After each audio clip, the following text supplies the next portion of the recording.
التعلم والتعليم والتذكر والتذكير والنفع والانتفاع والإفادة والاستفادة والحث على التمسك بكتاب الله وسنة رسوله صلى الله عليه وسلم والدعاء إلى الهدى والدلالة على الخير ابتغاء قربه وثوابه ووجهه سبحانه وتعالى. اللهم ارزقنا يا رب فهم النبيين وحفظ المرسلين وإلهام الملائكة المقربين في عافية يا رب العالمين.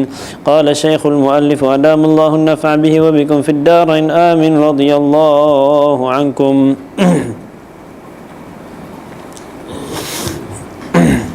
Taib. Kita sambung pada tempat yang kita berhenti sebelum kita masuk buat puasa. Yakni fardu wudu ada 6. Yang pertama sekali niat. Siapa boleh explain sikit niat? Afdal. Firdaus. Afdal. Anta? Hazim. Ya Allah, explain sikit apa niat. Explain sikit apa yang belajar hari tu. Tak ingat? Boleh ingat? Okey, explain sikit apa tu. Apa yang dimasukkan dengan niat dekat wudu?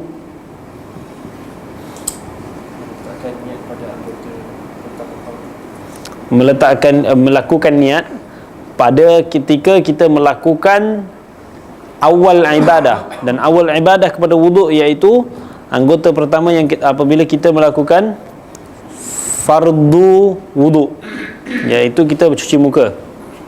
Taib lagi.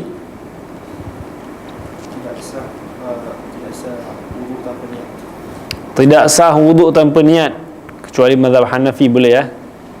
Mazhab Hanafi ambil wuduk tak payah niat. Dia orang lakukan banyak ibadah dia orang tak payah niat, kecuali puasa dan juga haji, tak silap saya. Selain daripada itu mereka tak perlukan niat. Dia orang menggunakan pendapat Ibn Abbas dan sahabat yang selainnya yang mengatakan al-Islam mutakfi an niyyah. Cukuplah Islam menggantikan semua tempat niat. Bila kita dah jadi Islam tu, kita dah memang patut niat dah semua lakukan semua jenis ibadah. Taib lagi. Niat ini adalah yang membezakan antara ibadah dan juga adat. Contohnya satu orang cuma dia nak pergi mandi. Buat apa mandi? Hilangkan bau dan sejukkan badan. Itulah dia dapat. Dia dapat hilangkan bau, dapat badan sejuk. Tapi pahala mandi tak ada. Pahala ambil wuduk tak ada. Tapi kalau dia melakukan niat, dia dapat wuduk dan dia dapat ibadah. Dapat pahala di atas perlakuan dia. Baik, lagi. Kemudian mandi ini adalah satu perkara yang sangat digalakkan dalam Islam tetapi air. Baik, selepas tu itu sahaja. Baik. Cuci muka. Hazim, explain sikit apa cuci muka, bagaimana cuci muka. Ini kita recap sikit lah. Kita nak sambungkan dalam satu bab, mesti ada recap sikit. Taib, apa dia? Bermaksud adanya air mengalir. Adanya air mengalir. Al-ghasal maknanya air mengalir. Kita tidak boleh sapu, kita mesti basah. Okey, air mengalir. Yang ni kalau air mengalir cukup. Perlu tak titis daripada muka? Tak perlu titis dari muka. Mari sini. Sini sikit. Jangan duduk depan ni je, kamera kau nanti ganggu.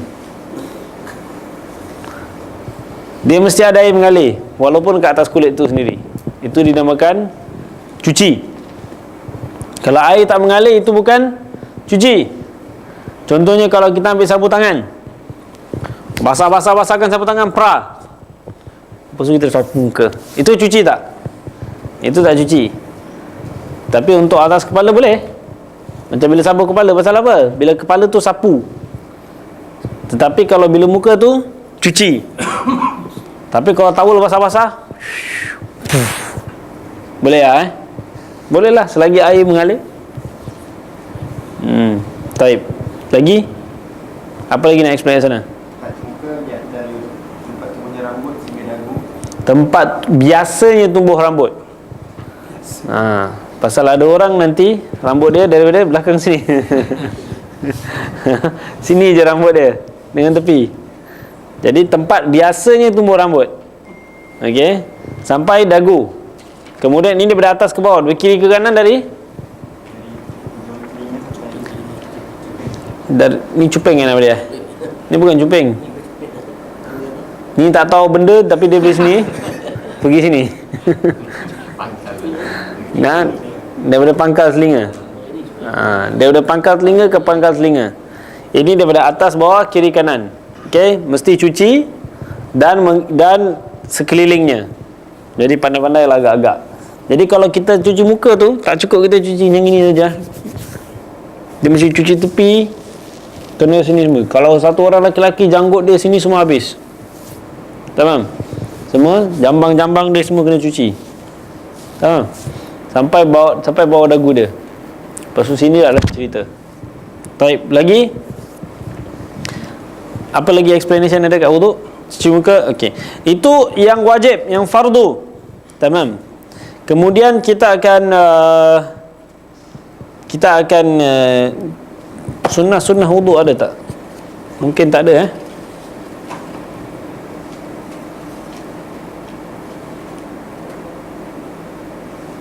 Tak ada sunnah wuduk. Tak apa, kita boleh buat homework cari sunnah wuduk. Cari sunnah wuduk. Ada, tulis. Complete. Belajar kat mana? Habis Ali kat kelas Tuesday tu. Oh, dia baru start kelas every Monday. Dah lama dah? Dekat mana? Dekat Darul Muqtada. Hari pukul apa? Pagi juga. Dah belajar, dia kira expert dah ni. Kitab apa? Sama? Masya Allah. Okay, tak apa. Homework pada yang selain daripada dia. Sunnah wuduk. Cari sunnah wuduk. Jadi kita boleh discuss. Jadi kalau ada question, boleh question. Kalau tak ada research, macam mana nak keluar question? Betul tak? Mesti ada research, mesti ada belajar baru ada question. Tak ada belajar, nak tahu apa? Nak tanya apa? Jadi important kita buat homework sikit. Baik, kemudian cuci kedua tangan sampai ke mirfaqain, sampai ke siku. Bila kita cuci tangan, bukan paling kurang syarat dia adalah kita dengan siku sekali. Dan untuk mengetahui bahawa kita dah cover siku, dia mesti lebih daripada siku. Ma la yatimul wajib illa bihi fahuwa wajibun. Apa-apa yang wajib, benda yang wajib yang tak sempurna melainkan dengan illa bihi, melainkan dengannya. Yakni kalau dekat sini dengan mencuci lebih daripada siku, fahuwa wajib, maka benda itu wajib. Begitu juga aurat lelaki.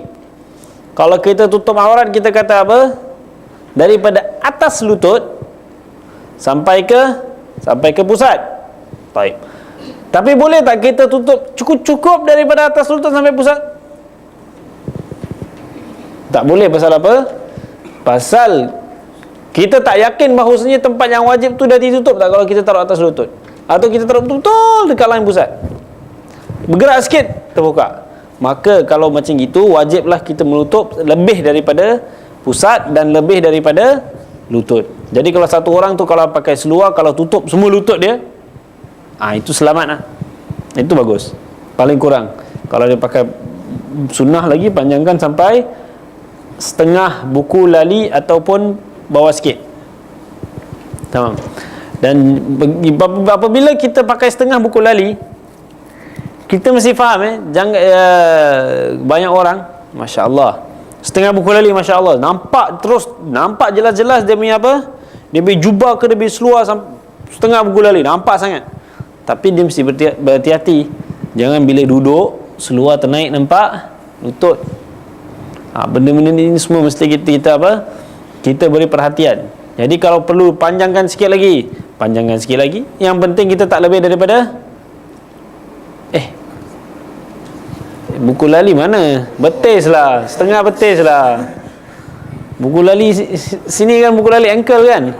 Apalah, minta maaf lah. Sampai setengah betis. Ada orang pakai Masya Allah seluar sampai setengah betis, jalan.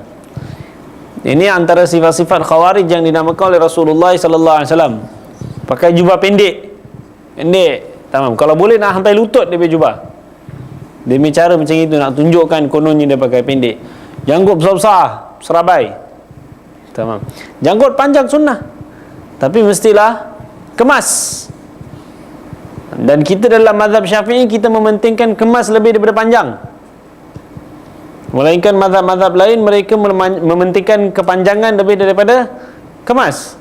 Tetapi bagi mereka juga sunnah kemas. Jangan janggut panjang berselerak.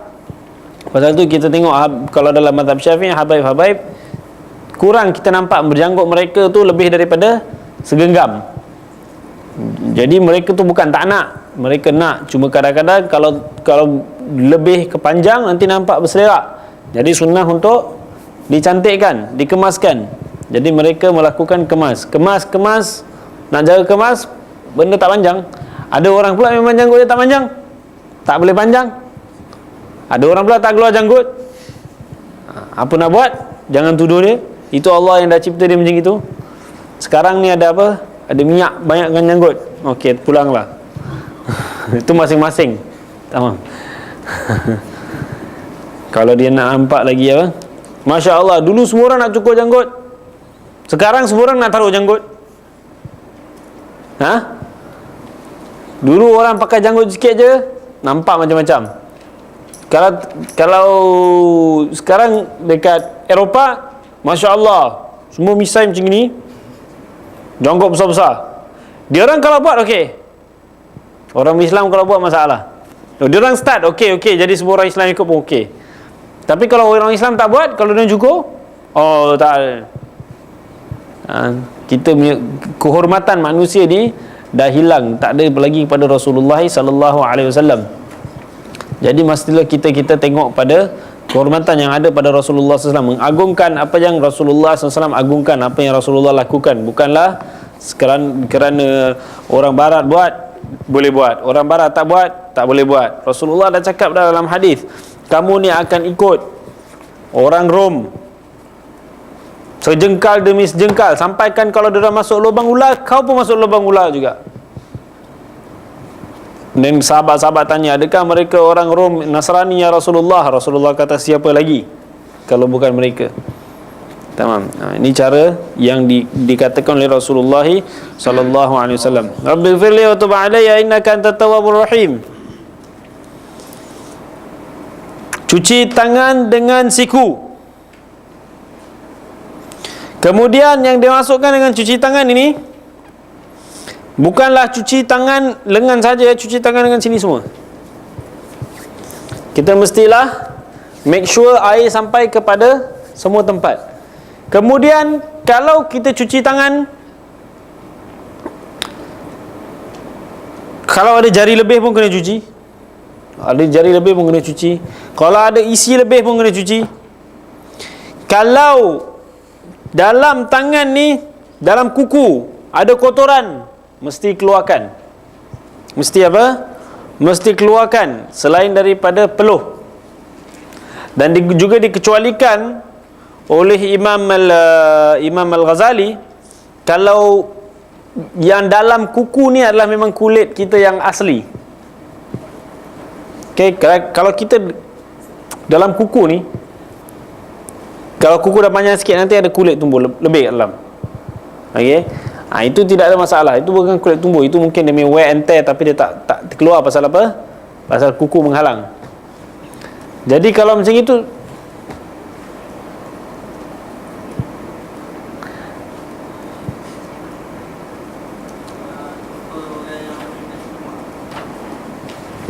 Masya Allah, malam ni menu nasi lemak sedap.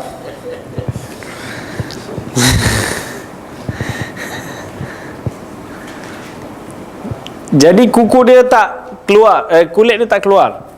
Jadi itu tidak ada masalah. Tetapi kalau ada barang-barang selain daripada badan kita sendiri, daripada kulit dan peluh, maka wajiblah dikeluarkan. Daripada kotoran, daripada abuk, daripada tanah, khususnya benda-benda yang melarang air daripada masuk ke dalam, itu mesti keluarkan. Okey. Kemudian yang dimasukkan dalam tangan ni dalam syariah ada 3. Kalau kita sebutkan tangan, kalau dikatakan dalam wuduk, kita cuci sampai siku. Kalau dalam bab hudud, curi, potong tangan sampai mana? Sampai pergelangan tangan saja, jangan potong sampai siku. Kalau dia curi lagi, potong sebelah lagi. Kalau curi lagi, potong kaki.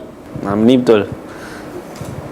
Kalau curi lagi, potong lagi satu sampai tinggal buku lagi. Kalau curi lagi, inna lillahi wa inna ilaihi rajiun. Apa dah tinggal pun masih nak curi lagi, tak tahu macam mana. Nak curi pakai apa? Tak boleh curi. Kemudian sebagian orang criticize. Apa criticize bahasa Melayu? Mengkritik. Cakap apa? Apa ni agama Islam, tangan mahal. Kalau kerana curi suku dirham, dah apa? Dah kena potong tangan.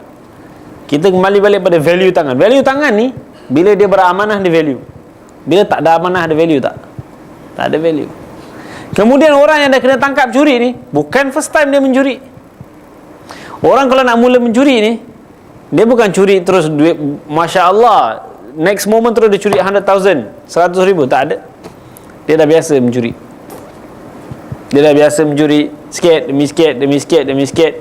Dia dah biasa kan. Lepas tu dia curi suku dirham. Lepas tu kalau ditangkap, okey, dia akan dipotong tangan. Rabbil fadli wa tub alayya innaka antat tawwabur rahim. Ini hukum paling power punya. Pasal apa? Kalau orang dengar kalau curi kena potong tangan je, agak-agak ada tak orang nak curi? Adalah masih, tapi itu dah gone case lah. Tapi kebanyakan ada tak nak curi? Tak ada nak curi. Banyak tak orang kena potong tangan?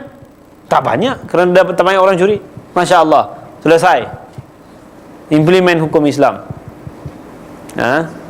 Itu cara dia. Tapi kita implement, kalau nak implement kat negara Islam, jangan negara bukan Islam. Negara bukan Islam, kita tidak ada dia punya kuasa. Di dalam negara Islam memang wajib kita implement. Tapi itu untuk ketua. Kalau kita bukan ketua, jangan apa? Jangan potong tangan orang pula. Kalau tanggap kau mencuri, ambil parang terus, bismillah. Tak boleh tak boleh. Itu kerja pemerintah, itu bukan kerja kita. Kalau dalam bab bahasa, kalau kita cakap tangan sampai apa? Sampai ke bahu. Itu dari segi bahasa. Tetapi kalau dari segi wuduk sampai ke siku. Kalau daripada segi hukum sampai ke pergelangan. Ini nama dia dalam bahasa Arab al-qu', pergelangan. Mana qu'? Ini dua kita pegang, kita rasa qu'. Kita pegang je, kita tahu ini qu'. Kalau kaki, buku lali kita nama, kalau dua itu nama bu'. Nama apa? Bu'. Beza dia satu huruf je, kaf dengan ba. Tukar. Pasal tu Habib Salim Asy-Syatiri kata kadang-kadang orang nak cakap pasal agama, padahal dia masih belum membezakan lagi di antara qu' dengan bu'. Banyak orang Arab tak tahu Banyak orang Arab tak tahu. Dia orang namakan dua-dua qu', atau dia orang ingatkan dua-dua pun boleh bu'. Jadi Habib Salim kata kalau orang tak pandai cakap agama, nak memandai cakap agama, dia masih belum boleh lagi membezakan di antara qu' dengan bu', dah nak cakap pasal agama. Maknanya sebelum kita cakap pasal agama, biar kita berilmu dahulu. Sebelum kita nak kritik apa-apa, biarkan kita berilmu dahulu. Kalau tak tahu apa-apa, jangan kritik. Itu je. Tapi kalau kita tahu benda ni tak betul, tetapi kita tak tahu apa yang cara nak kritik, jangan kritik juga. Jangan kritik juga. Kita mesti hormat diri sendiri. Itu untuk penghormatan diri sendiri. Ghaslul yadaini ma'al mirfaqain, cuci tangan, basuh dua tangan beserta dengan dua siku. Beserta dengan dua siku. Taib. Al-Qu'ain. Mufakkan tasniyah mirfaq waqtu majmu'un andru ibratul intar. Baik. Kemudian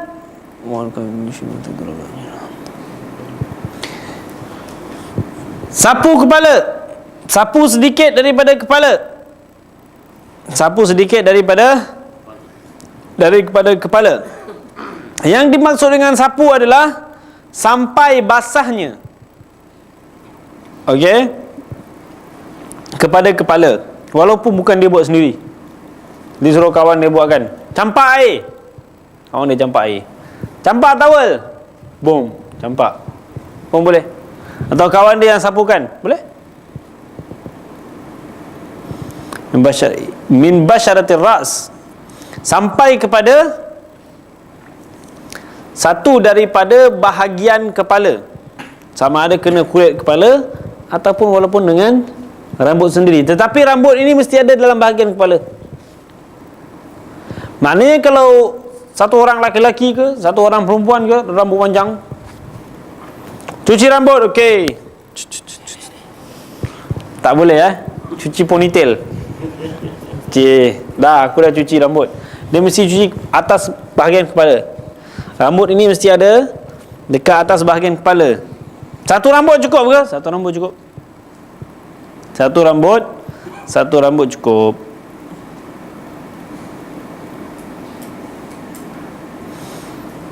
Baik. Ini semua fardu wudu. Yang kelima, ghuslul rijlaini ma'al ka'bain. Cuci kaki bersama dengan dua buku lali.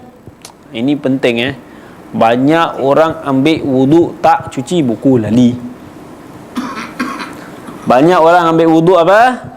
Tak cuci buku lali. Wudu pun tak selesai, sembahyang pun tak sah. Pasal tu hidup masih tak berubah-ubah. Sembahyang tak sah. Faham? Jadi penting sangat kita apa? Kita cuci buku lali. Buku lali cuci sampai atas sikit. Lebihkan daripada buku lali. Faham?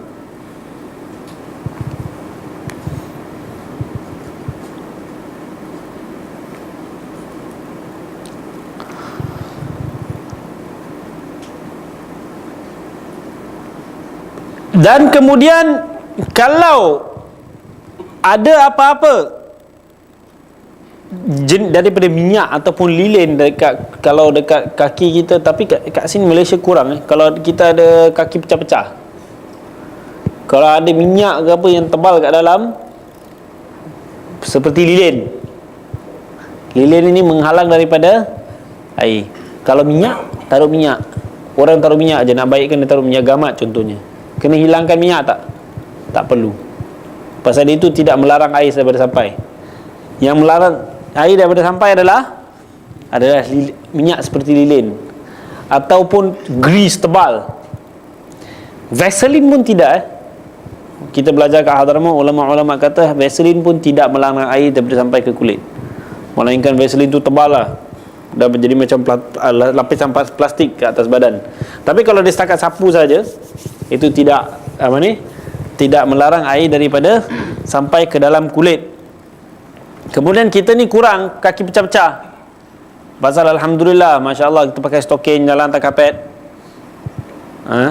Kita punya cuaca ni humid. Apa humid bahasa Melayu? Lembap.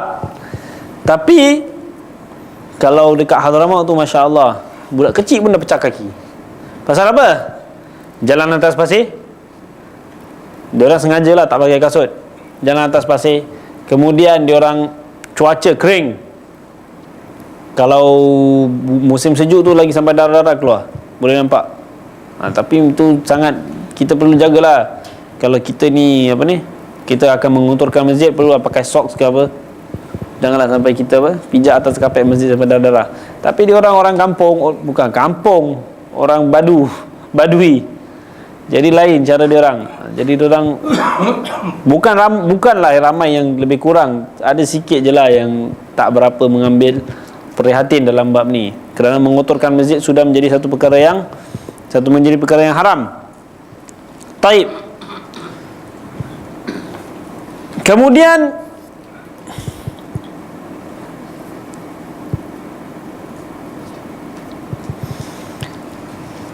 Kalau kita tak cuci kaki ataupun kalau kita, okey, yang keenam adalah tertib. Kita ada apa? Kita ada tertib. Kita mengikut one by one. Pertama sekali kita buat niat, kemudian kita cuci muka, kemudian kita cuci tangan sampai dengan siku, kemudian kita sapu kepala, sebahagian daripada kepala, sebahagian kecil, walaupun sehelai rambut, ataupun kena pada kulit kepala. Kalau dia tak nak kena rambut, dia pakai pomade. Rambut keras rambut pakai pomade. Keras Saya tak pernah pakai, tak tahu. Tapi nampak orang pakai pomade ni semua rambut macam apa? Macam mangkuk. Tak nak kacau.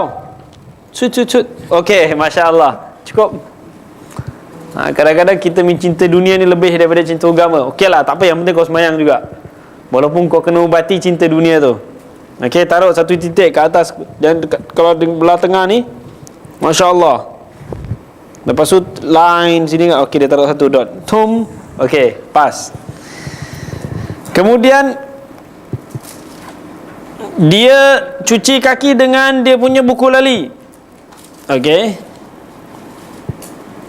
Kemudian dia mestilah ada wudu. Dia mestilah ada tertib. Kalau satu orang masuk dalam swimming pool, ni kita dah cerita kan. Sahaja aku ambil wudu kerana Allah Ta'ala, lepas tu dia masuk swimming pool, dia kena air terus dunia, aku naik ambil wudu, aku niat ambil wudu, lepas tu dia swim, lepas tu keluar. Jadi tak wudu dia? Jadi. Kenapa? Mana tertib dia?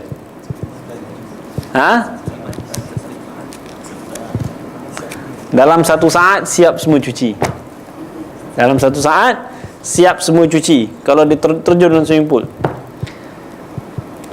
Kalau dia pula duduk, macam saya duduk ni kan, contohnya lah dia ni tak tahulah orang mana.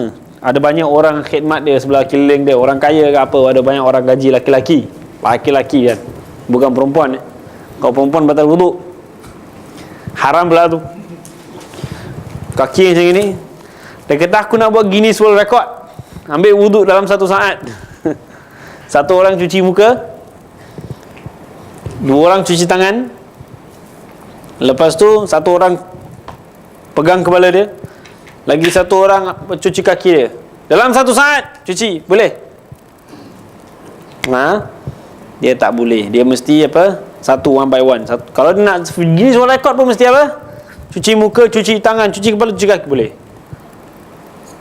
Tapi dia tak boleh semua serentak, kerana dia mesti ada tertib. Rabbighfirli wa tub alayya innaka antat tawwabur rahim. Ini sangat penting ya. Kemudian dia cuci muka, lepas tu dia cuci tangan.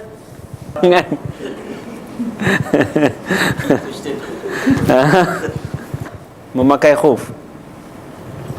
Tetapi kalau orang yang pakai khuf pada siang, kalau dia tidak travelling, dia hanya boleh pakai 24 jam. Kalau dia travelling, dia boleh pakai sampai 72 jam. Okey? Dia boleh pakai sampai 72 jam. Baik. Sekarang ni, pengkiraan tempoh pakai khuf, bila dia mula?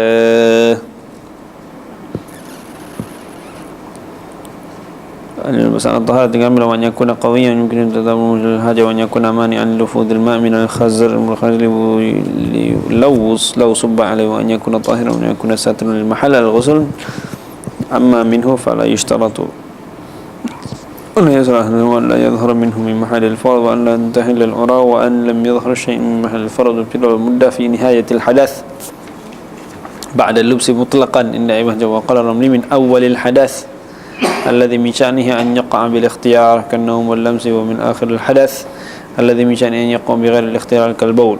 طيب،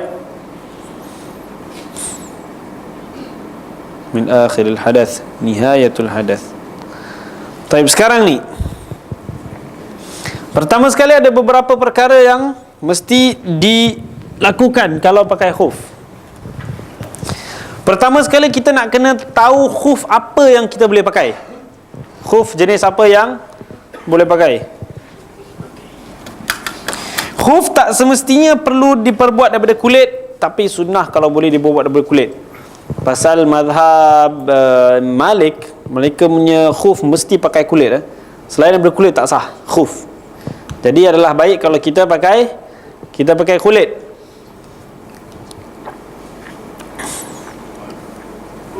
Kalau tak pakai kulit tak ada masalah. Yang pertama sekali khuf ni mesti apa? Syarat dikira kita pakai syarat pakai khuf yang pertama sekali adalah bila kita pakainya dalam keadaan suci.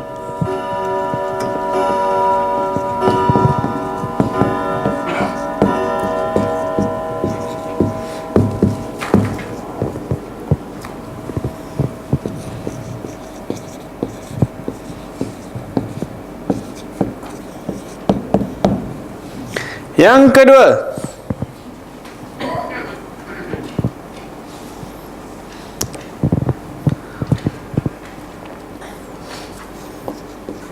khuf mesti kuat.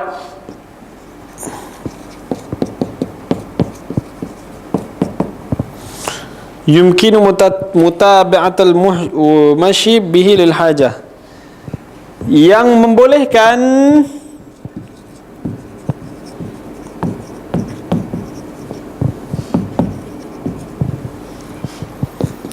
berjalan di atasnya kalau perlu, bukan kalau perlu, untuk menunaikan hajat.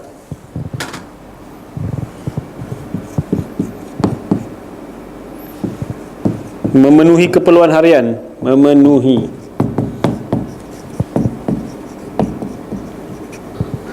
harian. Nombor 3,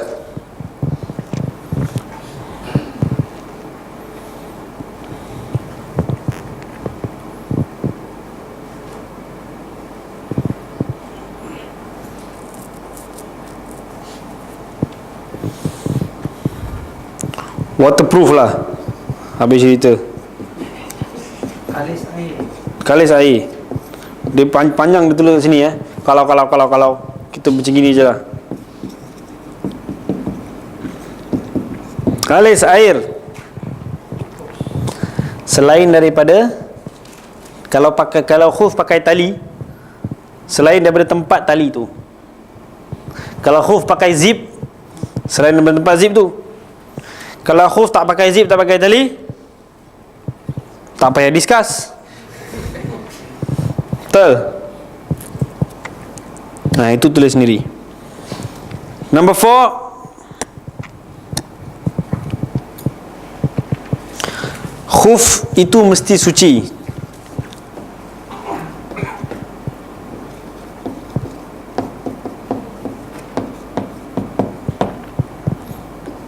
Number 5, nombor 5,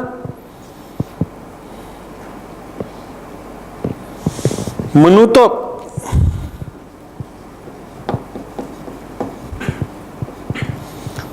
seluruh bahagian yang wajib untuk cuci kaki ketika wuduk.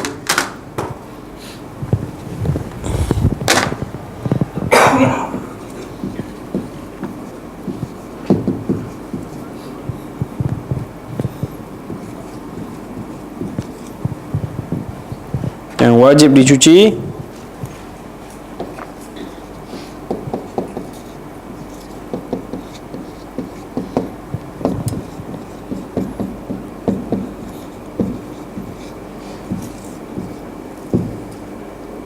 ketika wuduk.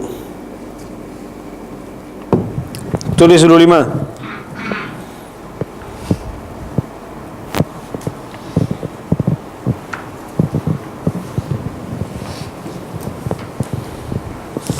Yang pertama, memakai khuf dalam keadaan suci. Yang kedua, khuf mesti kuat. Kita akan jelaskan satu-satu. Khuf mesti kuat yang membolehkan berjalan di atasnya. untuk memenuhi keperluan harian. Ya. Yang ketiga, kalis air atau waterproof. Nombor 4, khuf mesti suci. Khuf tu sendiri mesti suci. Yang kelima, menutup seluruh bahagian yang wajib dicuci ketika wuduk. Yang ini kaki ya, bahagian kaki. Kalau kena tutup seluruh bahagian cuci wuduk, problem pula tutup muka sekali pakai khuf.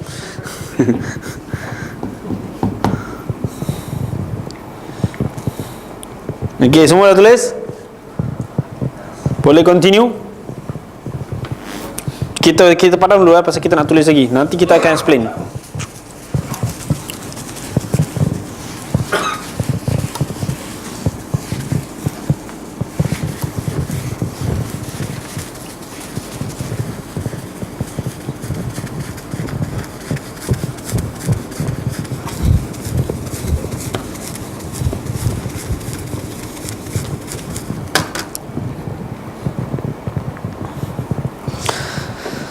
Seterusnya,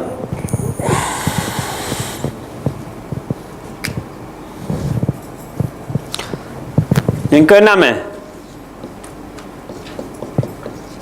tidak terjadi hadas besar sewaktu memakai khuf.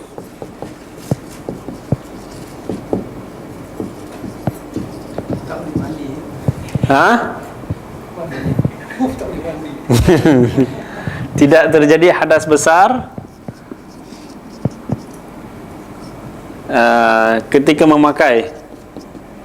Maknanya kalau terjadi, bukan dia tak boleh jadi, kita tak boleh make sure tak jadilah. Maknanya kalau dah terjadi itu, buka khuf, pergi mandi ketika memakai khuf. Saya ni translate directly daripada bahasa Arab, jadi ini bunyi dia. Wa alla yadhharu syai'un min mahallil fard. Yang ketujuh,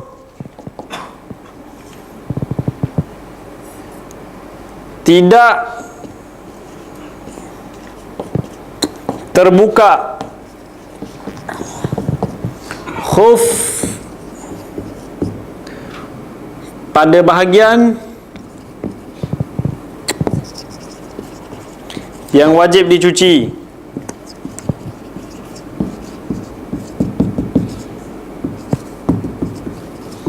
Maknanya cover lah, full cover bahagian kaki yang wajib dicuci. Betul.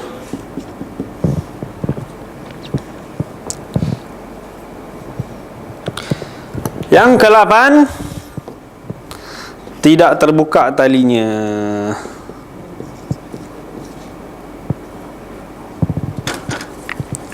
Profesor mana profesor?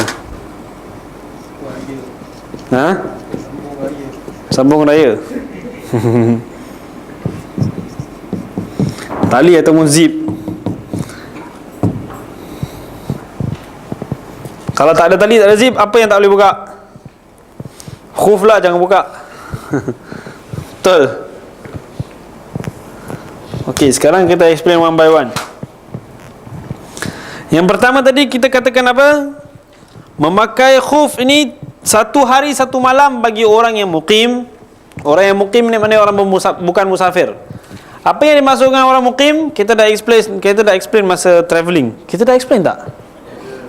Dengan detail kan? Apa yang dimaksudkan dengan mukim? Terus recap. Tengah-tengah mengajar ni terus recap. Apa yang dimaksudkan dengan mukim? Apa yang dimaksudkan dengan musafir? Mustautin dengan mukim sama tak? Tak sama. Okey, mustautin apa benda?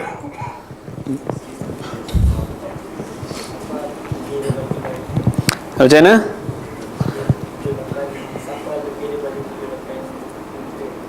Kalau distance 78 km. Kalau musafir. Taib. Tempoh?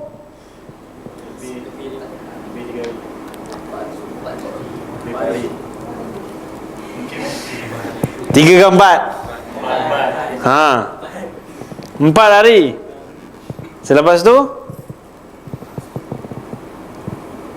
distance mesti lebih daripada 78 km. Dia punya tempoh mesti kurang daripada 4 hari 4 malam.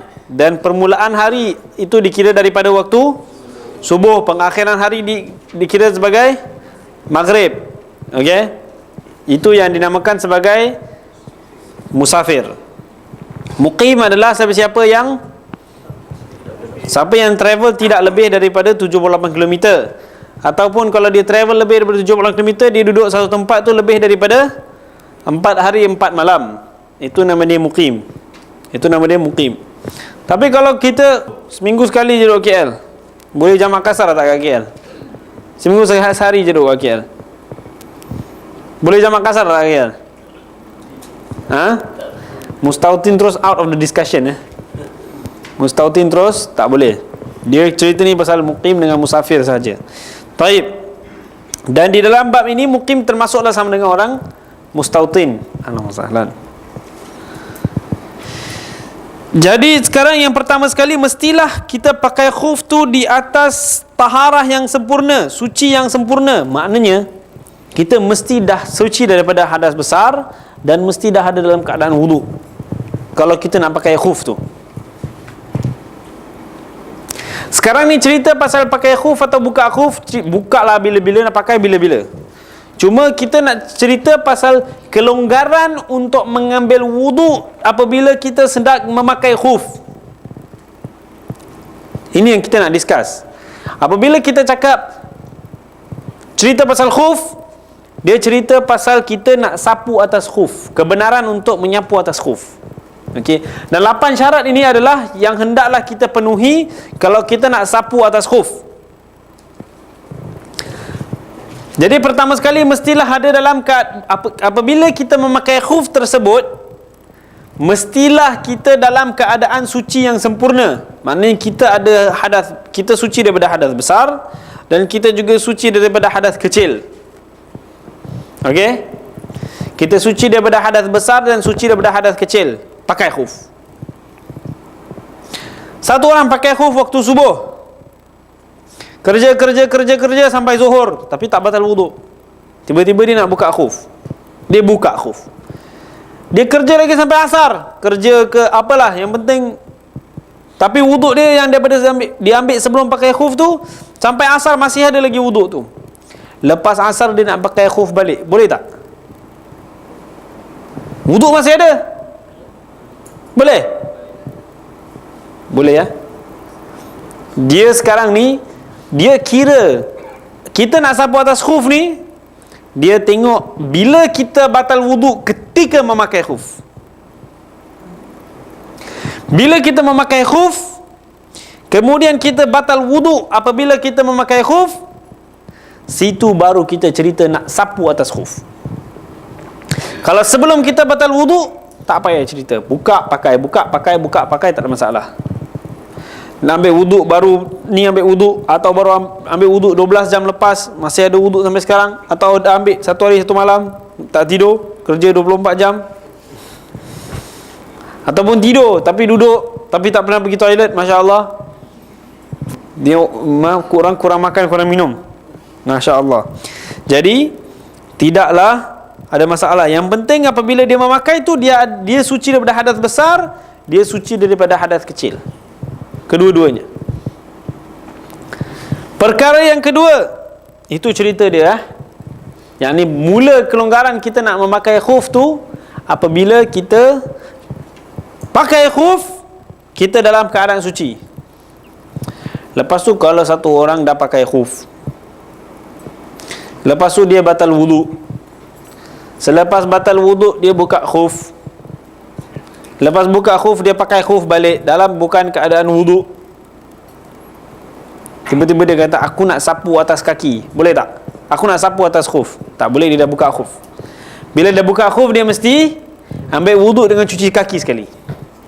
Selagi dia tak buka khuf, dia dibenarkan untuk sapu atas khuf. Okey, itu perkara yang pertama. Perkara yang kedua apa dia? Khuf mesti kuat. Stokin kuat tak? Jalan kat luar, jalan 1 kilometer, apa jadi dengan stokin? Hajus, hancur, tak boleh. Jadi khuf mesti kuat. Plastik boleh tak? Kalau plastik kuat, sekarang PVC pakai PVC leather boleh? Itu bukan leather, itu PVC, macam leather. Betul tak? Kaca kuat tak jalan atas kaca? Mana tahu Cinderella satu hari yang pakai hoof, nak buat kasut hoof. Boleh tak? Kadang-kadang, tapi kalau dia orang boleh engineer, boleh kuat, tak ada masalah. Selepas tu, itu saja. Nombor 2 mesti kuat, itu saja. Untuk memerlukan keperluan harian. Kadang-kadang, bukan kadang-kadang, memang selalu kita nampak kalau pergi airport-airport ke, kalau orang tengah travelling kan, dia malas nak buka stokin, dia sapu atas stokin. Boleh tak? Tak boleh ya? Walaupun mazhab, dia orang kata mazhab Hambali, mazhab Hambali pun tak boleh. Pasal dia mesti waterproof. Atau bukan waterproof, dia orang punya syarat waterproof tak ada. Dia orang punya syarat khuf mesti kuat. Itu syarat dia orang. Waterproof tak ada. Kalau waterproof dalam Hanafi ada apa ni? Kena waterproof. Tapi dalam Hambali tak perlu waterproof, tetapi khuf mesti kuat. Tapi khuf tak kuat. Kaki kat stokin bukan khuf. Stokin dalam syariah nama dia jawarib, bukan khuf. Ya, itu penting sekali. Yang ketiga, dia apa? Waterproof, kalis air. Masya Allah, pakai kasut tinggi, tapi air boleh masuk. Air boleh masuk. Dia tengok kalau kasut askar, tak tahu kasut askar ke kasut polis ke, kadang-kadang tinggi semua, tapi canvas. Kalau tuang air, masuk tak air ke dalam? Masuk air. Melainkan tempat zip ataupun tempat tali. Yang pertama sekali, tali kena ketat. Jadi kalau tuang air itu, air takkan masuk ke dalam. Bukan tak perlu celup. Celup lain cerita. Ini nama dia tuang air. Jadi kalau tuang air, kalau air tak masuk kasut melalui daripada tempat kasut atau tempat khuf, melainkan tempat tali. Pasal tali ni excusable. Pasal apa? Memang tak boleh lari. Ataupun tempat zip. Tapi sekarang pun walaupun tali dengan zip pun masih boleh tak masuk air lagi. Banyak sekarang diorang buat macam itu. Maka tidak ada masalah. Tapi kalau tuang masuk dekat atas pula terbuka. Sini atas terbuka sikit. Kalau longgar daripada atas tak ada masalah. Dia yang penting kalau tuang daripada tepi ataupun daripada atas khuf, bukan daripada atas sini. Okey, kalau air masuk atas sini tak ada masalah. Begitu juga aurat. Apabila kita tutup aurat ni daripada atas, kita tutup. Basically kalau orang tengok daripada atas dan depan tak nampak. Kalau orang tengok daripada bawah tu lain cerita. Itu tak kira. Itu na'udzubillah. Waterproof, kalis air. Okey. Seterusnya nombor 4, khuf mesti suci. Khuf tidak boleh dibuat daripada barangan yang najis. Contoh barangan yang najis adalah kulit yang belum disamak. Kalau binatang-binatang yang tidak disembelih. Kalau binatang yang disembelih, tak payah samak. Pasal apa? Pasal dia punya bahan mati itu suci. Binatang-binatang yang tidak boleh disembelih ataupun sembelih pun, walaupun dia tidak boleh sembelih, contohnya harimau. Dia kata aku nak apa? Aku malas nak sertu ataupun malas nak samak dia punya kulit, aku sembelih harimau. Lepas tu buka keringkan kulit, pakai terus. Boleh? Tak boleh. Pasal dia mesti disertu. Pasal apa? Harimau ni bukan binatang yang dibolehkan sembelih. Binatang yang boleh disembelih apa? Binatang yang boleh makan. Itu binatang-binatang yang boleh, apabila kita sembelih dia akan dikira suci. Kambing, lembu, unta, jangan cakap lah. Kerbau pun tak ada masalah. Lagi apa? Kuda. Kulit ayam boleh pakai? Kulit ayam boleh pakai tak? Tak boleh lah. Kulit ayam masak pun hancur. Betul. Kangaroo boleh makan. Lagi apa boleh makan? Arnab boleh makan. Arnab kulit boleh? Kenapa ayam tak boleh? Pasal ayam dia tak protect badan dia pakai kulit. dia protect badan dia pakai apa? Pakai dia punya feather, bulu pakai feather. Jadi dia kulit dia jadi soft. Kalau arnab memang dia protect badan dia pakai kulit, jadi kulit dia tebal. Lagi apa? Ostrich boleh? Ada kulit ostrich? Kuda dah sebut. Donkey boleh? Donkey boleh makan? Donkey wahsy, donkey liar boleh makan Donkey liar boleh makan. Bukan donkey liar boleh makan. Zebra. Itu yang dinamakan sebagai donkey liar. Zebra ni dia orang panggil donkey liar dalam bahasa Arab. Kalau donkey biasa tak boleh makan. Bagal boleh makan. Wolf. Ya, ada sebahagian wolf boleh makan dalam mazhab Syafi'i Interesting Saya belajar Fennec wolf, tahu Fennec wolf? Saya belajar minhaj, saya terkejut. Wolf boleh makan. Hyena boleh makan mazhab Syafi'i. Tahu hyena? Apa hyena bahasa Melayu? Dubuk boleh makan mazhab Syafi'i. Sembelih hari raya korban nak datang. Bawa hyena. Hyena boleh makan? Masya Allah. Saya terkejut. Lepas tu saya tanya, dia makan daging. Ayam pun makan daging cacing juga. Tapi kita boleh makan? Dia bukan masalah apa yang dia makan Dia masalah dia taring dia tak guna. Dia hyena ni, kekuatan dia bukan pada taring, kekuatan dia pada keramaian. Itu yang dikira sebagai taring dia tak guna, walaupun dia ada taring. Taring dia cuma untuk makan saja, bukan untuk dia memburu. Dia memburu mesti ramai-ramai. Jadi itu yang mazhab Syafi'i kata hyena boleh makan. Masya Allah. Gajah boleh makan Gajah Mayweather mesti tebal Ada kulit gajah. Jiraf boleh makan jiraf? Sembelih jiraf. Mana nak sembelih? Panjang.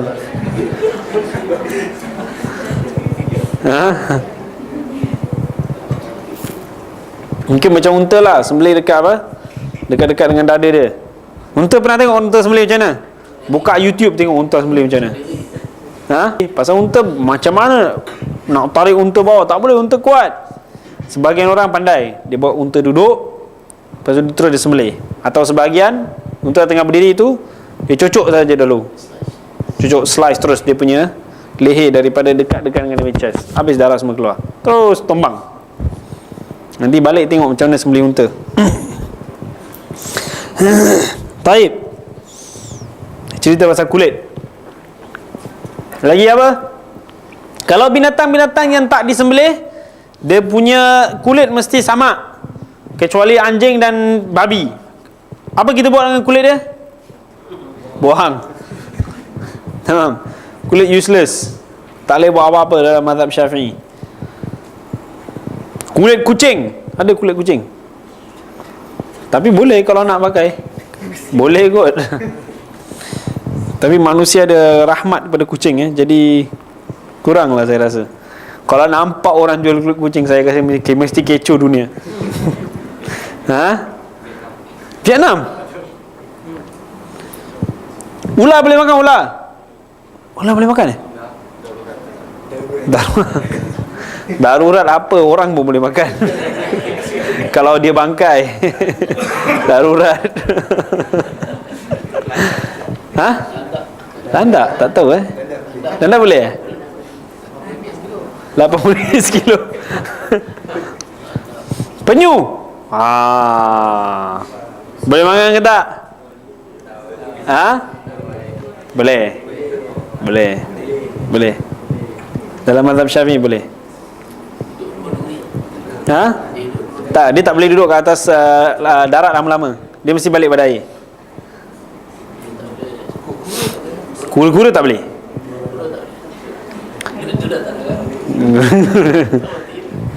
Dekat Yaman dia makan penyu Rajin dia makan penyu. Sudah? Tak tahu, saya tak, kesian lah, tak sampai hati. Cute-cute macam itu. Ada banyak lagi makanan kita boleh makan, kenapa itu juga kita nak pergi, tak kesian. Tapi diorang hasil laut, jadi kita tak boleh cakap terpulanglah pada dia. Kalau dah halal, apa kita nak buat? Ini preference masing-masing. Taib. Itu cerita pasal dia mesti suci. Lagi apa? Menutup segala bahagian wajib, yang menutup setiap bahagian wajib, setiap bahagian yang wajib dicuci apabila wuduk. Maknanya dia mesti lebih daripada buku lali. Kalau khuf ataupun kasut kurang daripada buku lali, kita tak boleh sapu atas khuf. Atau kalau tak nak sapu-sapulah, tapi tak dikira sebagai wuduk.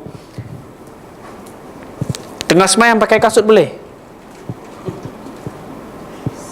Nak semayang kat tepi jalan, maghrib dah nak habis, pergi Darul Jailani, ada kelas fikir, maghrib dah nak habis, nak semayang maghrib kat rumah tak sempat.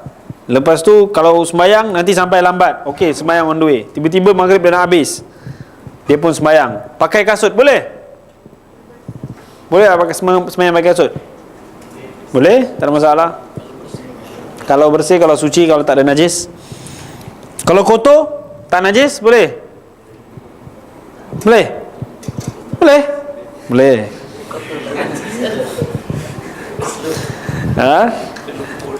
Lagi apa? Selain daripada tu, yang penting dia tutup bahagian yang wajib ambil wuduk. Seterusnya, tidak terjadi hadas besar ketika memakai khuf. Lagi 3 dekat sini. Dia tengah pakai khuf, lepas tu sama dia mendatangi isteri ataupun dia mimpi malam, jadi apa? Dah ada hadas besar. Boleh tak pakai khuf? Aku nak mandi pakai khuf.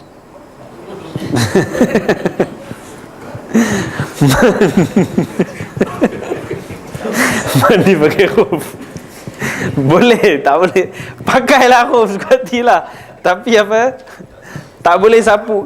Kalau mandi air masuk semua sah lah, tapi tak boleh sapu atas khuf, tak ada purpose. Dia kena buka khuf. Atau kalau pakai khuf tiba-tiba air semua penuh dalam tu, terpulanglah kepada dia. Yang ketujuh, tidak terbuka khuf pada bahagian kaki yang wajib dicuci, full cover. Sekarang dia pakai khuf tapi dia punya tali longgar, ataupun zip terbuka, ataupun koyak. Lama-lama pakai kulit kan, pakai koyak. Bila koyak dia apa? Dia mestilah tukar khuf. Ataupun pakailah kalau dia nak, tapi tidak boleh sapu atas kaki. Tidak terbuka khuf pada bahagian yang ke-8, tidak terbuka tali zip. Ini dua perkara berbeza. Pasal ini benda yang kita boleh pilih, ini benda yang tidak boleh pilih. Kadang-kadang koyak, kadang-kadang okey, jadi mestilah kita prihatin di dalam bahagian khuf. Ini cerita pasal khuf. Kalau kita sudah memenuhi 8 syarat ini, sekarang macam mana kita nak sapu khuf? Masya Allah, bawa bitu wangi masuk dalam bilik sini, bakar ud bawa masuk sini. Kalau tengah pakai khuf, okey, sekarang dah batal wuduk. Bila dah lepas batal wuduk, dia nak sapu atas khuf. Apa yang perlu dia buat sapu atas khuf? Dia paling kurang 1 titik air. Dia nak main-main pun boleh. Tam, daripada tinggi-tinggi jatuh atas khuf boleh? 1 titik paling kurang, walaupun tak pakai jari dia. Okey, tak perlu direct kena. Dia penting dia niat nak jatuhkan air tu atas khuf, walaupun setitik cukup. Tak payah cuci kaki ya. Jangan cuci khuf. Masya Allah, nak pergi ambil wuduk, bila ambil cuci khuf. Masya Allah. Nak cuci khuf pun cucilah, tapi tidaklah menjadi wajib. Sekarang ni Dia orang buat cara apa tau? Pakai kasut. Kalau nak pergi hiking, dia orang sapu sabun kat atas kasut. Jadi waterproof. Jadi kalau tuang air tak masuk. Itu dikira waterproof tak? Waterproof lah. Sabun, lilin ni benda yang waterproof temporary pun, tapi waktu dia tuang air tu waterproof. Dia orang nak hilangkan boleh lah, tapi dia orang kena gosok, ambil effort. Jadi boleh boleh sabun ataupun lilin dia taruh dekat atas kasut supaya air tak masuk. Boleh? Okey. Sabun khuf kalau kotor, lumpur tak ada masalah. Lumpur tanah suci, tak ada masalah. Kalau mengotorkan masjid tak boleh. Itu dah jadi discussion lain. Itu discussion haram kita mengotorkan tempat, haram kita mengotorkan masjid. Masjid ni haram dikotorkan, tak boleh kita kotorkan masjid. Baik. Apa sunnah yang sempurna ke atas khuf? Sunnah yang sempurna macam ini cara dia. Tangan kiri ke kanan, tangan kanan ke kiri macam ini. Kemudian contohnya ni khuf. Okey. Kaki menghadap ke sana. Tangan kanan atas khuf. Tangan kiri bawah khuf. Okey. Kemudian disapu khuf serentak. Ambil jari-jari ni macam ini. Macam ini kita sapu Kita bukan sapu khuf macam ini jari-jari saja. Sapu bawah tangan kiri, sapu atas tangan kanan, serentak. Selesai. Itu saja, satu kali saja. Tak sunnah buat 3 kali, sunnah buat 1 kali saja. Paling kurang kita kata apa? Setitik air. Tom cukup. Walaupun tak pakai jari dia. Okey. Itu cara untuk mensapu dekat atas khuf. Kalau kita nak sapu bawah, pasal dia cakap kotor lah kasut, dia nak sapu atas saja boleh. Okey, tak ada masalah. Kalau dia cuci khuf, air, Masya Allah, tak ada masalah. Okey, tak ada masalah. Yang penting tu atas. Khuf ni atas, bukan bawah. Yang penting sekali atas khuf, bukan bawah. Bawah, itu pasal Sayyidina Ali kata agama ni bukan pakai logik. Kalau pakai logik, sapu khuf kat mana? Atas ke bawah? Sapu ke bawah. Tapi sapu atas, apa ada? Sapu atas. Ini keringanan yang Allah Subhanahu wa taala bagi. Taib. Wabighfirli wa tub alayya innaka antat tawwabur rahim. Sekarang bila mula tempoh keringanan kita sapu atas khuf tu? Bila mula 24 jam atau 72 jam? Bila mula tempoh 24 jam atau 72 jam? Ini dia punya explanation.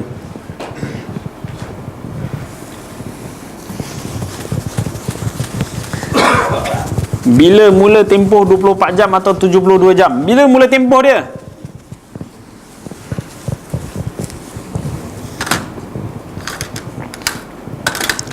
Ini timeline.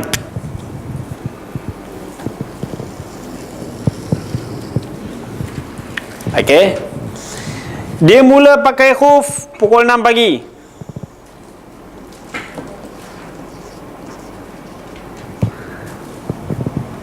Atau dia mula ambil wuduk lah, contohnya 6 pagi.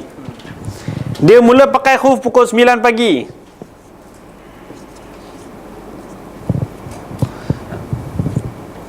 Dia pakai khuf, makan lunch. Lepas makan lunch batal wuduk. Pukul berapa lunch? Pukul 1 lah. Batal wuduk apa cara pun lah. Selepas itu dia nak sembahyang zuhur. Okey, ni batal wuduk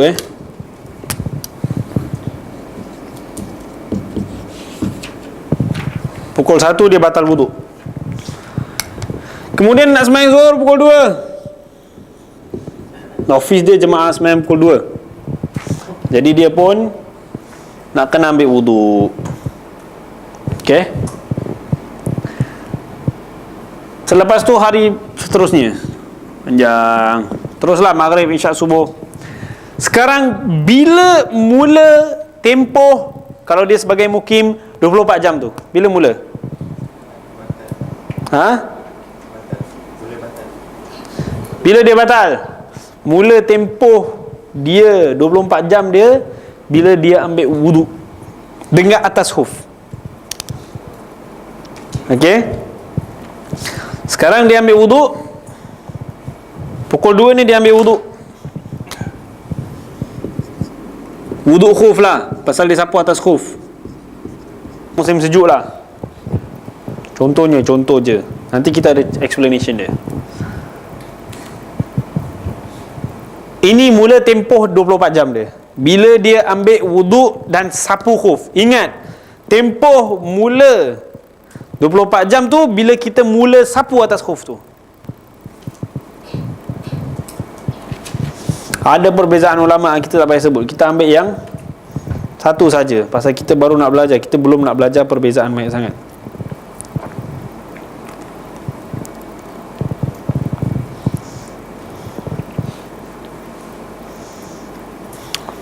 Okey? Kemudian ini wuduk khuf. Taib. Dia ambil wuduk khuf pukul 2 PM. Musim sejuk. Actually musim sejuk sembahyang subuh pukul 8 pagi lah, sembahyang fajar. Sembahyang subuh pukul 8. Okey, pukul 2 dia sembahyang zuhur, pukul 3 asar, pukul 5 maghrib. Pukul 5 maghrib dia balik rumah. Kat rumah ada apa? Ada heater. Tak perlu khuf dekat rumah. 5 PM dekat rumah. Jadi sekarang ni dia sembahyang zuhur pakai khuf, sembahyang asar pakai khuf, sampai rumah pukul 5. Sampai rumah je pukul 5, dia buka khuf dekat rumah. Lepas tu dia nak sembahyang maghrib sekarang. Apa yang wajib dia buat? Dia dah buka khuf. Yang wajib dia lakukan adalah hanya cuci kaki sahaja. Pasal dia masih ada wuduk, dia belum pecah wuduk lagi. Okey, jadi bila dia buka khuf tu, yang wajib dia lakukan adalah cuci kaki saja. Pasal selain anggota semua dah pakai, dah cuci kan sebelum tu. Tetapi dia menggunakan wuduk khuf. Bila dia buka khuf dan dia dalam masih keadaan ada wuduk khuf, dia mestilah cuci kaki sahaja. Keringanan khuf tu dah hilang pasal apa? Dia dah buka khuf. Jelas? Ini cerita. Jika masih ada wuduk lagi. Ini cerita pasal khuf. Okey? Lepas tu kalau dia nak pakai khuf balik pun dia boleh pakai. Dia dah ada dalam keadaan suci. Baik. Sekarang dia ambil wuduk khuf pukul 2. Dia kerja 24 jam. Wuduk dia tak batal. Sampai next day.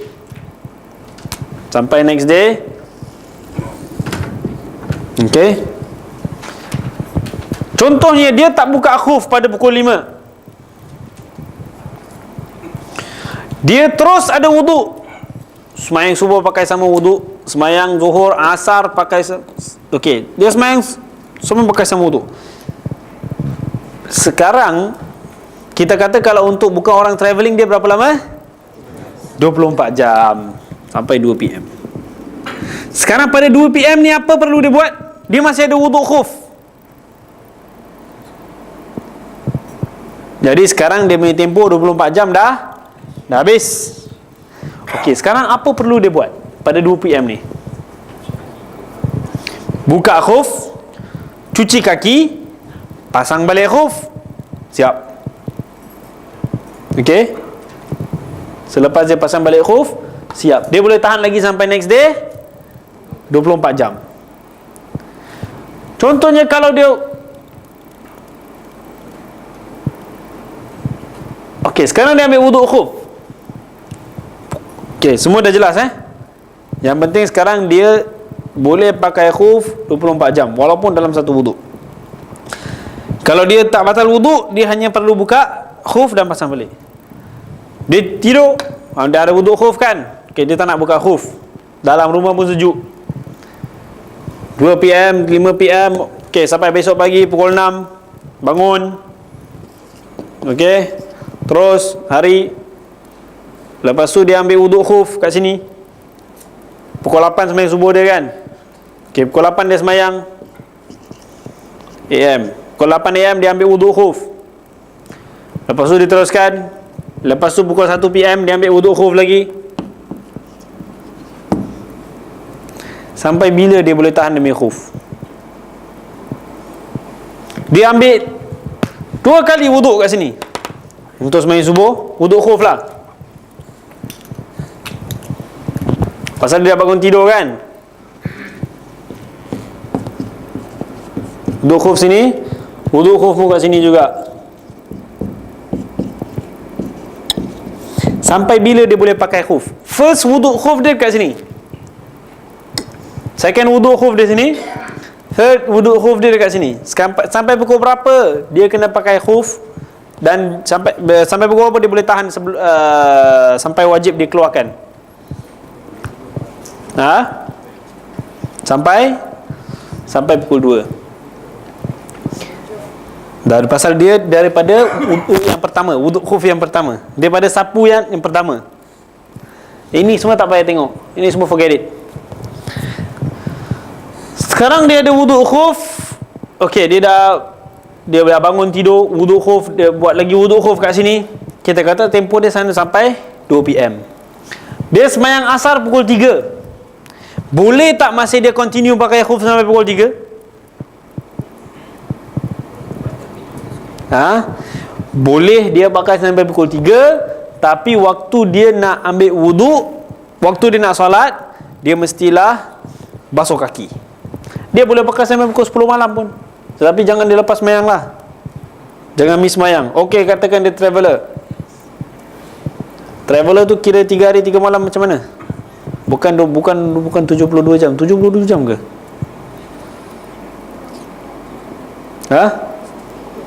Betul, 72 jam. Pakai 72 jam Pakai 72 jam untuk traveller. Bukan ikut sistem 4 hari yang kita kira. Seperti untuk orang ringan untuk sembahyang. Ringan untuk khuf lain, keringanan untuk sembahyang lain. Jadi kalau dia nak sembahyang pukul 3, dia boleh pakai khuf, tak ada masalah. Cuma dah tak valid lagi dekat belah kaki dia. Belah badan dia semua okey. Okey, pasal dia dah cuci belah badan yang lain. Tapi belah kaki dia mesti cuci. Itu cerita khuf. Ada soalan tak cerita khuf? Ada? Teruskan. Teruskan.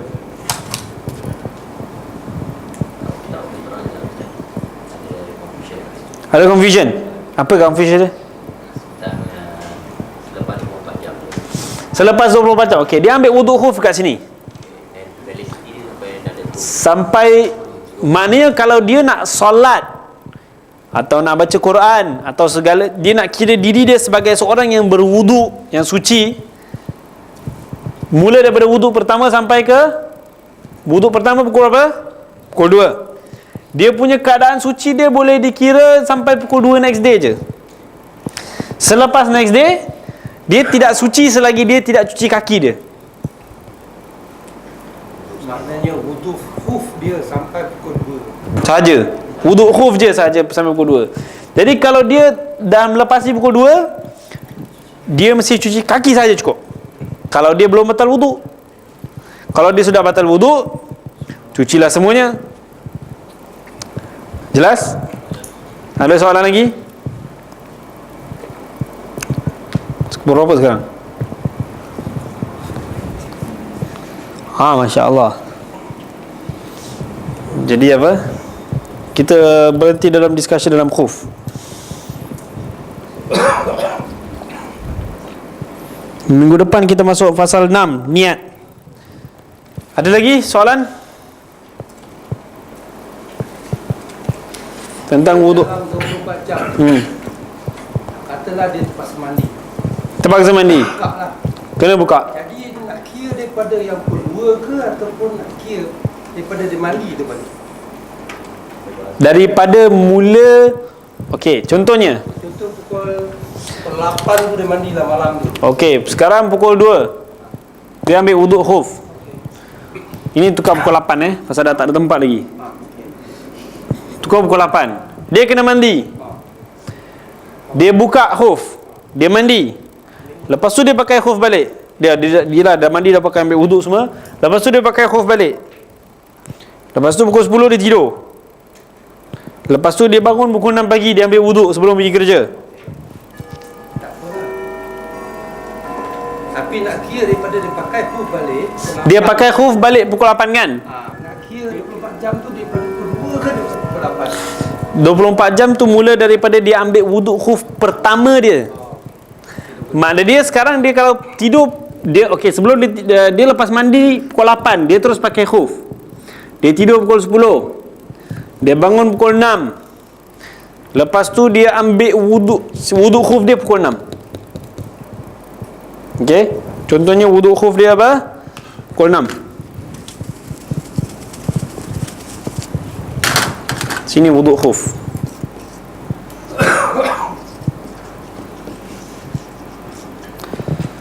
Wuduk khuf dia pukul 6. Kalau wuduk khuf dia pukul 6, dia sampai next day pukul 6. Dia tengok first wuduk khuf dia selepas dia batal wuduk. Okay. Ada soalan lain? Kalau dia tak batal wuduk tetapi dia nak memperbaharui wuduk, lepas tu dia sapu wuduk khuf, itu tidak dikira sebagai dia mestilah sampai dia batal wuduk. Kalau dia hanya memperbaharui wuduk, dia masih belum mula lagi tempoh dia. Dia mestilah tempoh dia mula apabila dia ambil wuduk untuk mensucikan diri dia daripada hadas kecil. Faham cerita khuf? Ini cerita 1 hari 1 malam untuk khuf, ataupun 3 hari 3 malam. Bukanlah 3 hari 3 malam tu daripada kita pakai khuf, melainkan kalau dia pakai khuf je, dia jenis orang banyak angin. Pakai khuf je habis. Terus dia kena ambil wuduk. Itu baru mula cerita dia. Tak payah boleh macam tu. Ada orang pakai khuf mungkin sakit, mungkin pasal apa, musim sejuk, mungkin pasal macam-macam lah. Apa kita macam-macam kita tak tahu. Mungkin untuk memudahkan dia. Dia tak ada syarat untuk penggunaan khuf tu sendiri, iaitu apa tujuan dia, tak ada. Sesiapa boleh pakai. Siapa-siapa boleh pakai, bila-bila boleh pakai. Yes. Kalau khuf busuk, cucilah, tu je. Okey, ada apa-apa soalan? Yes. Solat pakai khuf kan, kalau antara saat waktu sujud dia batin kepada kaki. Ya, masalah. Stokin boleh. So, minggu depan kita mula 8.30 insya-Allah. Sekarang maghrib dah lambat, semua orang pun sampai lambat. Kita pun start lambat sikit lah. Habis 9.45 lah. Sama juga. Melainkan kalau ada soalan yang panjang-panjang. Ada lagi soalan? Ladies tak ada soalan? Yes. Darah beku dalam kuku je. Kalau ada darah beku dalam kuku, keluarkan. Dalam. Dalam kuku. Ini dah atas kuku. Itu dalam kuku. Dalam kuku tak kira. Kita hanya kulit, atas kulit. Kalau dalam kulit, ada blue black atau ada darah beku dalam kulit, apa nak buat? Takkan kita nak korek, nak pecahkan kulit semua, nak keluarkan darah baru? Tak perlu kan? Kalau sunat wuduk, di antara pembaziran dengan sunat, mana kita lebih afdal kan? Contohnya bila kita nak wuduk, air paip bila buka tu, bila kita ambil nak sapu kepala dengan cara sunat, tapi air masih jatuh. Jadi Jangan mubazir lah. jangan membazir. Buka sikit-sikit lah, buka kecil-kecil lah. Kita ni bagus tau, dalam satu cara bagus kita berhati-hati dalam wuduk kita tidak membazir air. Tapi itu je kita tengok, jangan bazir.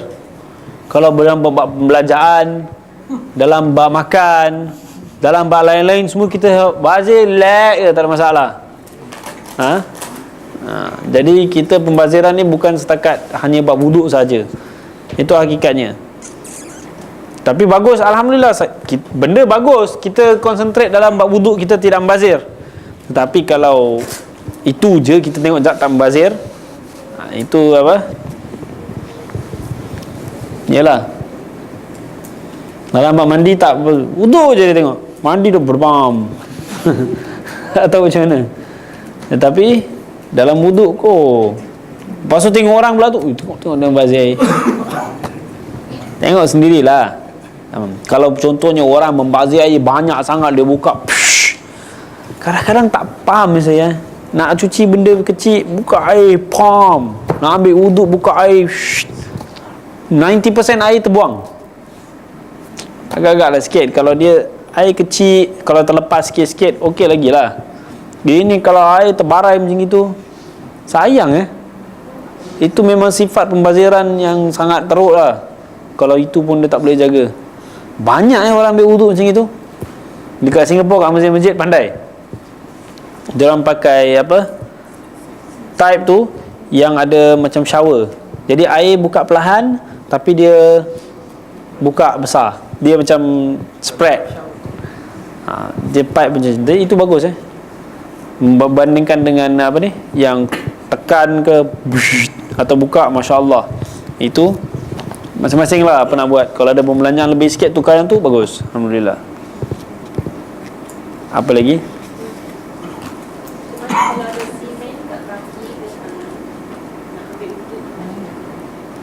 Simen cuci lah, kena keluarkan lah. Simen tak melekat apa dekat badan, boleh cuci. Simen kas. Itu nanti cerita bab tayamum. Okey. Orang yang berumur sikit tak susah nak tahan wuduk. Susah nak tahan wuduk. Salisul baul. Itu salisul baul. Ada bincang tak salisul baul dengan buku ni? Tayamum ada. Tayamum ada. Orang yang salisul baul, orang yang tak boleh tahan, orang tua kebanyakan macam ini. Alas, kita manusia daripada lemah jadi kuat, lepas tu dari tua jadi lemah balik. Semua dah rosak dalam. Kalau dia tak boleh tahan wuduk, apa yang mesti dilakukan adalah dia ambil wuduk terus lakukan solat. Kira dia tak berpecah-pecah in between. Dia tak ambil wuduk, lagi sejam nak ambil. First kali dia mesti masuk waktu solat, baru dia boleh ambil wuduk. Lepas tu dilakukan solat.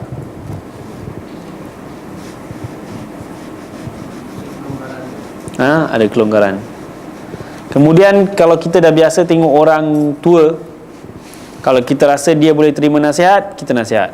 Kalau dia tak boleh terima nasihat dan sepanjang hidup dia memang dia satu orang yang baik, orang yang beribadat, yang jaga, bukan orang yang teruk lah, orang yang baik.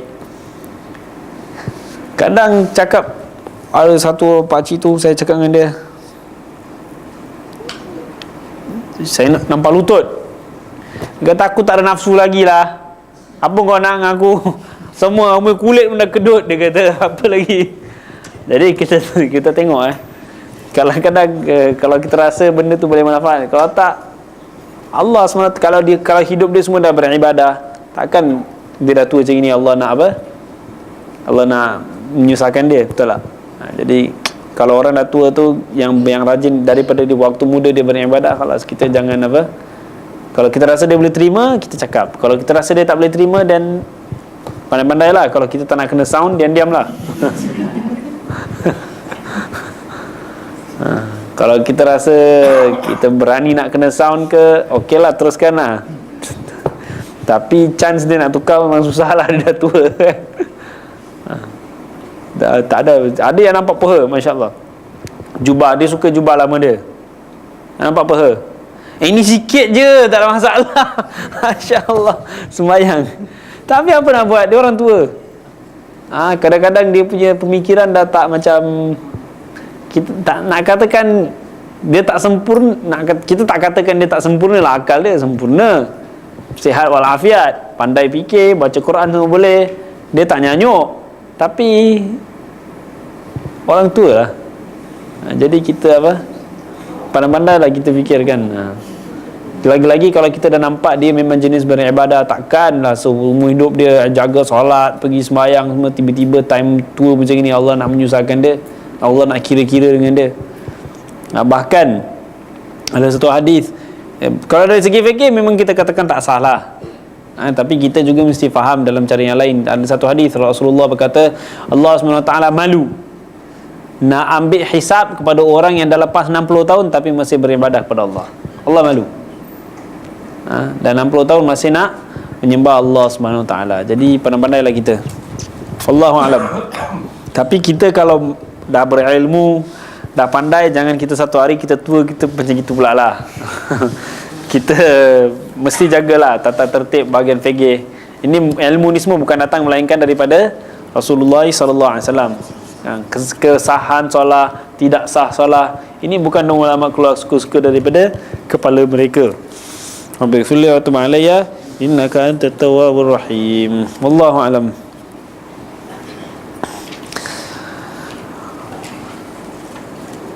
فاتحا الله يتقبل العمل الصالح المقبول وأن الله يكرمنا إلى الله زلفى وأن الله يختم لنا بالحسنى وهو راض عنا في خلد وعافية وإلى حضرة النبي محمد صلى الله عليه وسلم الفاتحة. أعوذ بالله من الشيطان الرجيم بسم الله الرحمن الرحيم الحمد لله رب العالمين الرحمن الرحيم مالك يوم الدين إياك نعبد وإياك نستعين اهدنا الصراط المستقيم صراط الذين أنعمت